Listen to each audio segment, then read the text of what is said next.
No discussion about comparative mythology would be complete without at least mentioning Joseph Campbell and his work, more specifically, The Hero's Journey. Campbell had studied a wide variety of myths from all over the world, often by traveling to different parts of the world to speak to individuals from different cultures himself. Like his predecessors, he too could not help but to notice the overwhelming similarities in mythological stories from cultures separated by space and time. In his 1949 book, A Hero with 1,000 Faces, he used these similar elements and Jungian archetypes to create what he called the hero's journey. His work has had an enormous influence on modern storytelling, and in 1988 he discussed his work in a series of discussions with Bill Moyer, which were broadcast under the title The Power of Myth, which of course I have the transcripts to here. Now, of course, I disagree. Crazy that I have to say that, but I disagree with many of Campbell's ideas on Christianity. But it is interesting to note the stages of the hero's journey and how it can be seen in modern stories. George Lucas was heavily influenced by Campbell's work when he wrote the script for the original Star Wars trilogy. We can literally find these elements in almost any modern story or blockbuster action film today. So here's a general overview for those of you who may not be familiar with the basic concepts. You have the beginning of the journey and the departure. So here we have the call to adventure, which usually involves some sort of refusal followed by the beginning of the journey and supernatural aid. So a good example of this, taken directly from Star Wars, is Luke Skywalker, who initially starts out as sort of a naive boy and is then assisted by Obi-Wan Kenobi and then Yoda, and does eventually begin his journey. And of course, after you begin the journey, you have the initiation. Well, what is initiation? Well, this is where the hero emerges and matures through a series of trials and temptation and atonement. For example, let's take a female, Alice in Wonderland. She needs to learn to control her temper and not to eat a certain cake in order to grow too big or too small when she's trying to get through the door. Throughout her journey, we know she has to learn how to behave. Eventually, okay, at the end of the story, you come to the return, right? And generally this is with a subsequent rebirth, or by beginning a new life or making peace with the old one. So let's take, for example, Dorothy in The Wizard of Oz, right? She begins the story as a young girl who's not so satisfied with, she feels boxed in her small town, she wants adventure, but by the end of the story she realizes that there's value in home. There's no place like home, and she emerges from this dream with a better appreciation of what she already has.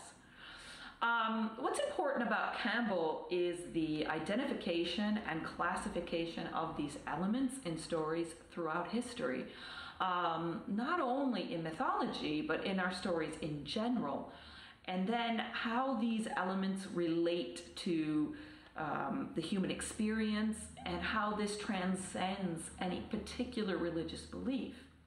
Now, many viewers have mistaken these videos as if I agree with all of these theories, or as if I myself have doubts about the Christian truth. Of course, I don't. But as I've said before, these videos are meant to take you on a journey through my own studies. And more specifically, they're to familiarize my audience with the basic ideas that are being taught within the halls of academia. It's sad to me that so many Christians feel threatened by these discussions because they assume that the only conclusion that one can draw from these studies is atheism. I would most certainly argue that the opposite is the case. So during the discussions with Bill Moyers, Campbell talks about the problem facing our culture today due to the deconstruction of religion and ritual. And Jung and even Nietzsche found this to be true, despite the fact that, Jung and Campbell are basically agnostic, and Nietzsche was strongly against traditional religious beliefs. Campbell said, and this is a quote directly, if you want to find out what it means to live in a society without rituals, read the New York Times. The news of the day, including destructive behavior of young people who don't know how to behave in a civilized society. So he saw ritual as giving us the lessons that we need to learn in order to become adults. Jung, in Memories, Dreams, Reflections, is kind of misquoted as saying, well, what is your myth? Well, what he meant by that, he was asking himself that question because he realized that for all of his studies in mythology, that he wasn't sure what he believed or if he was following any myth at all, any archetype in his life, and he was disturbed to realize that he had no foundation. Nietzsche actually discusses the problems of finding meaning and living a meaningful life in a world that, in his view, was without meaning. And it's interesting to me how many of these atheist thinkers, and a lot of them even today, modern atheist thinkers online, will talk about coping with the idea of not believing in God. And that really would point me to a larger discussion about what science says on the issue. There were some scientists that were trying to prove that the religious experience and like near-death experiences and all of that are a hallucination. And they hooked people up to a machine that stimulated certain parts of the brain, and they were able to produce certain religious experiences. But the problem with their data is that instead of proving that a belief in God is just a hallucination, they actually proved that there's a part of the brain which is dedicated to believing in God. And that makes a belief in God just as important to the human psyche as language and communication is, because we can prove that there is an area of the brain dedicated to it. Now, of course, the scientists are sort of tripping all over themselves trying to say that's not what it proves, but the data speaks for itself. But I'll leave that for now. What most Christians don't understand is that the greatest apologists of the 20th century were very much involved in the study of mythology. C.S. Lewis, who I think wrote Mere Christianity, one of the best books if you want to read a great book on Christian apologetics, just a logical, detailed discussion about the evidence that we have for God. C.S. Lewis was converted. He was an atheist, and he was converted to Christianity by his friend and colleague J.R.R. Tolkien. Now, Tolkien was working at Oxford because he worked with linguistics and, by connection, mythology. Both of these men were strongly influenced by other authors like MacDonald, who I have behind me here, who you might not be able to see, but it's here, and Chesterton. And both of these Christian authors, wrote about fantasy and how important fantasy was. Tolkien himself wrote, well, he gave a lecture that he then wrote down into the essay called On Fairy Stories, where he discusses the importance of fairy stories and imagination. He discussed that we're all looking for the story of a world where justice exists, that we know our world should be different. We know that the evil should be punished and that the good should prevail. And he, in this essay, he talks about secondary belief. And by secondary belief, he means that the sort of suspension of reality that happens when you are reading a story that you know isn't true, but you're following the emotions of the character as if the character were real. And he talked about how these stories and how invested we are in them are important for society. Now, Campbell, despite all of his research, believed that the traditional stories were outdated and that the Christian morality was outdated. And he believed that because of all, the science and the other things that we've discovered over the years, that we would develop a new mythology, and that we would that this new mythology would adapt itself to our new morality. Instead, and this was again in 1988, if we look at what's actually happened over the past, would be now 30 years, what we actually see is that there's been a replacement. And by replacement, I mean in our collective imagination, we now have created very similar stories, but they're fictional stories about wizards like in Harry Potter or superheroes like the Avengers. These pantheons have taken the place of the traditional stories that we are denying to our children or young people, or that we keep insisting are not real. And the stories follow the same patterns as Moses, dealing with Pharaoh, and David challenging Goliath. The hero's journey keeps playing out in our collective imagination, even when we deny its truth, even when we deny its existence. And you can see how strongly people feel about what they call now superhero canon.